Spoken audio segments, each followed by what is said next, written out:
Ni wiki ingine mpya Bwana amefanya. Tutafurahi na kushangilia kwa ajili yake. Nitaanza podcast ya leo na swali kwako mpendwa. Je, ushajisajili kwa chaneli yetu ya kujua? Na kama bado, usingoje.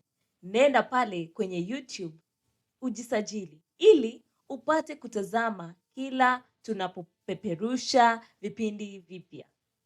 Wiki hii ni ya 3. Na kwa uchambuzi wa kitabu hiki cha Nyumba ya Imani, tupo kwenye sura ya 3. Katika sura hii ya 3 ina utofauti kiasi. Tukitumia mstari wa Petero wa 2:5 pale inaposema, na katika wema wenu tieni maarifa.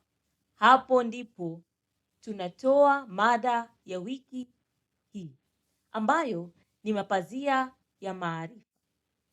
Unapata kusoma hadithi ya Mama Sofia, ambaye alikuwa anasumbuka kuwa mwanamke mwema kama Mama Sanura, na mara kwa mara kujilinganisha, ila ilikuwa ngumu.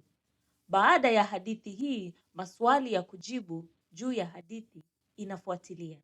Kisha somo kuu ya maarifa inaanzia. Swali la kujibu hapa ni, je, unajipatia maarifa? Tunaambiwa chanzo cha maarifa yote ni kumcha Mungu. Kama tunataka imani yetu ipendeze zaidi, lazima tuitie maarifa. Mara nyingi binadamu hupenda sana mashauri ya binadamu wenzao kuliko yale ya Mungu. Wakitafuta majibu kwa maeneo ya walimu, kwa ndugu, kwa uchawi, katika mazingira, na yote hayaleti maarifa thabiti. Ndipo umuhimu upo wa kupamba nyumba na mapazia. Vile vile ndivyo maarifa thabiti, ili kuziba mawazo mabaya yasifanye tupotee. Ebu tufanye hima kufuatilia maarifa ya namna ya kibibilia na ya kutujenga kiimani. Kuelezea asili ya maarifa yote na juu ya Mungu na neno lake. Kuna maswali ya kufafanua zaidi faida za maarifa.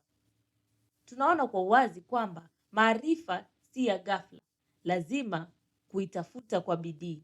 Kunazo faida mwandishi ametaja, nitazisema. Mwanzo ni kwamba tutamjua Mungu na kumcha yeye. Pia tutaweza kuwa na hekima ya kuweza kutatua mambo yaliyokaa mafumbo maishani mwetu. Tutaweza kuwashauri wenzetu na hata watoto wetu pia. Tutakuwa na ujuzi wa jinsi ya kujibu wenzetu vyema. Tutaweza kuunda ratiba zetu vizuri na maisha yetu pia. Tutakuwa na uwezo wa kumtumikia Mungu zaidi. Tutakuwa na uaminifu na watu kuamini maneno yetu zaidi. Mpendwa, nipendekeze ya kwamba kwa yote tuweke maisha yetu, imani yetu, kazi zetu zote ziwe na nia moja ya kulijua neno la Mungu zaidi. Ni hayo kwa leo nimetaka tupate kushiriki na kuelewa, ambayo yamejitokeza zaidi kwenye sura hii ya 3. Hadi wiki ijayo, Jumatatu ingine kama ya leo, tutakapochambua sura ya 4, wananifahamu kama Swila Achoka.